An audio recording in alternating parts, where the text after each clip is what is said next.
আসসালামু আলাইকুম প্রিয় দর্শক, Sabinus health and tasty food কিচেনে সকলকে স্বাগত জানাচ্ছি। আজ আমি একটি হোমমেড পিৎজা রেসিপি নিয়ে এসেছি। এটি আমি কড়াইতেই বানাবো খুব সহজে। এখানে পিৎজা বানানোর জন্য 1 কাপ দুধ নিয়েছি।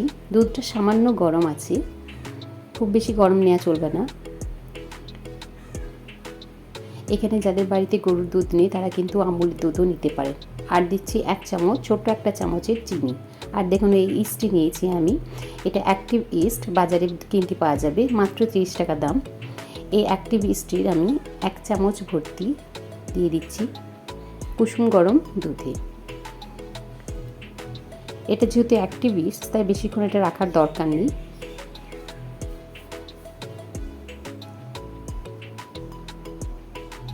দেখুন এটা আমি দুধের সাথে স্পুন দিয়ে একটু মিক্স করে নিলাম।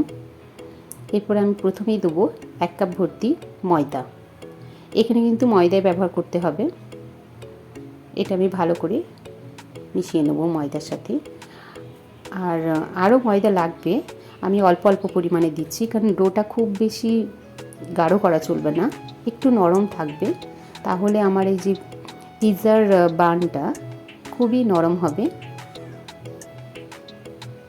আমরা দোকান বা অনলাইন অর্ডার করে বা দোকান থেকে যে সমস্ত পিৎজা খাই সেগুলো খুব যে টেস্টি হয় তা কিন্তু নয়, তাই আপনারা বাড়িতে সহজে বানাতে পারবেন, সেই জন্য আমি এই রেসিপিটা নিয়ে এসেছি। আমি হোমমেড পিৎজাও খেয়েছি, দোকান থেকে কিনেও খেয়েছি, কিন্তু খুব টেস্টি হয় না। কিন্তু বাড়িতে যখন আমি বানিয়েছিলাম সেটা কিন্তু খুবই টেস্টি হয়েছিল। এখানে আমি সামান্য লবণ দিলাম, খুবই সামান্য। আরও আমি ময়দা অ্যাড করছি, যতটা পরিমাণ ময়দা লাগবে আপনারা দেখুন, আমি যেরকমভাবে ডোটা বানাবো ঠিক সেরকম পরিমাণে কিন্তু ময়দা দিয়ে দিতে হবে। এখানে আমার টোটাল প্রায় 2 কাপের মতো ময়দা লেগেছে। আর ইস্ট দেওয়ার জন্য এটা একটু স্টিকি হবে, তাই ঘাবড়াবার কিছু নেই। এইভাবেই কিন্তু এটা আবার বেশ হাতে করে আপনি একটা ডো বানাতে পারবেন।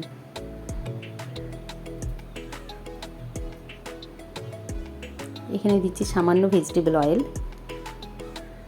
1.5 চামচের মতো দিলাম আমি ভেজিটেবল অয়েল।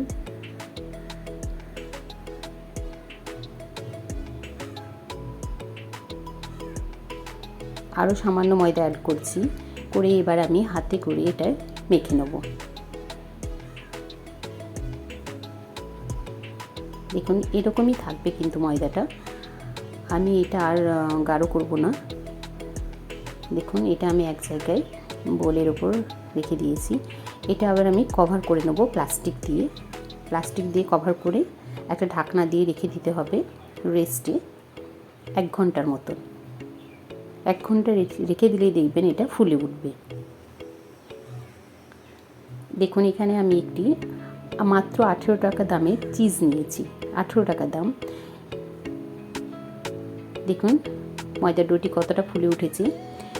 এখানে আমি প্লাস্টিকটি সরিয়ে দিচ্ছি, বোলটি প্রায় ভর্তি হয়ে গেছে। দেখুন কত সুন্দর হয়েছে, নরমও হয়েছে, আর এটা এরকম স্টিকি থাকবে। এবার সামান্য ময়দা দিয়ে এটা আমি বোল থেকে একটি ডো বানিয়ে নেব।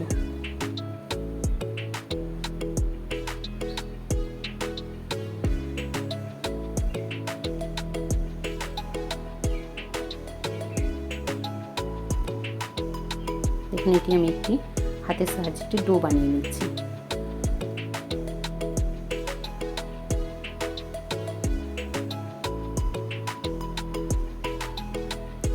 এবার এটিকে আমি বেলুন চাকি দিয়ে একটু মোটা বানের শেপ দিয়ে নেব, মানে রুটি একটু মোটা হবে, যেটা খুব পাতলা হবে না, কিন্তু একটু মোটা সাইজের আমি রুটি বেলে নেব।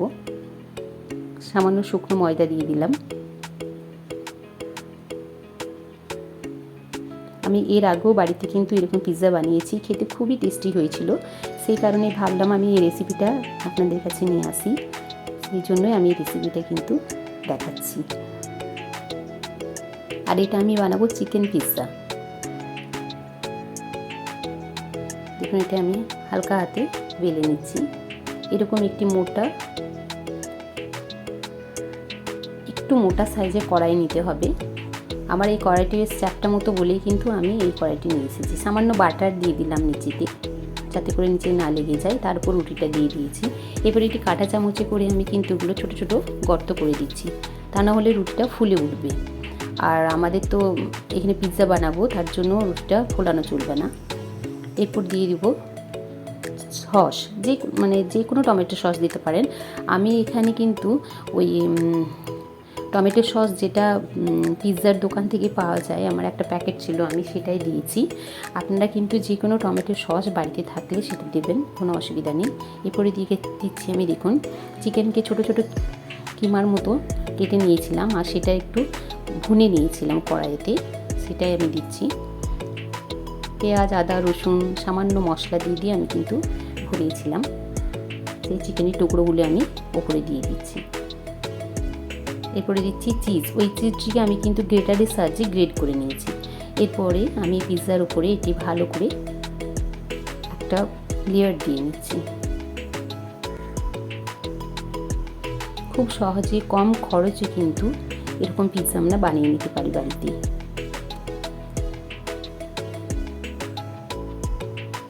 দেখুন, এরকম আমি সেক দিয়ে নিয়েছি। এরপর আমি ইন্ডাকশানের কাছে চলে এসেছি। ইন্ডাকশানের উপরে একটি তাওয়া বসিয়ে দিলাম। তাওয়াটি গরম করে নিয়েছিলাম, প্রিহিট করে নিয়েছিলাম। তার উপরে কড়াইটি বসিয়ে দিলাম। ডাইরেক্টলি বসাবেন না, তাহলে নিচেটা পুড়ে যাবে। এরপর ঢাকনা দিয়ে আমি এটাকে রেখে দেবো 30 মিনিট। 30 মিনিট পরে আমি ফিরে এলাম। দেখুন এটা কতটা ফুলে উঠেছে এবং দেখতেও কত সুন্দর হয়েছে। আমি নিচের দিকটা একটু দেখাচ্ছি। দেখুন, এটা আমি প্লেটে তুলে নিচ্ছি। কত সুন্দর হয়েছে আর বানটা কতটা ফুলে উঠেছে।